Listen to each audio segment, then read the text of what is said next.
పండుగను వాడవాడలా ప్రజలు ఎంతో భక్తి శ్రద్ధలతో జరుపుకుంటున్నారు. విఘ్నేశ్వరుడి ప్రతిమలు, విగ్రహాలను ఏర్పాటు చేసుకుని పూజలు చేస్తున్నారు. సాధారణ వ్యక్తుల నుంచి సినీ ప్రముఖుల వరకు అందరూ గణనాథుడి సేవలో మునిగిపోయారు. వినాయక చవితి సందర్భంగా పలువురు టాలీవుడ్ ప్రముఖులు తమ ఇళ్లలో చేసిన పూజ ఫోటోలను అభిమానులతో పంచుకున్నారు.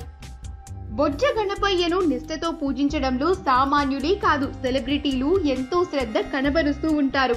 ఏడాది మొత్తం ఎలాంటి విఘ్నాలు కలగకుండా అనుకున్నవన్నీ సవ్యంగా సాగాలని గణపయ్య ముందు మోకరిల్లి మరీ మొక్కుతారు. మంచు లక్ష్మి సోషల్ మీడియాలో చాలా యాక్టివ్ గా ఉంటారు. అది మనందరికీ తెలిసిన విషయమే. ఈ వినాయక చవితి సందర్భంగా లక్ష్మి మంచు తన ఇంట్లో వినాయకుడిని పూజించుకున్నారు. ఆ ఫొటోస్ ని అభిమానులతో షేర్ చేసుకున్నారు. ఆ ఫొటోస్ ని మనం ఇప్పుడు ఈ వీడియోలో చూసేద్దాం.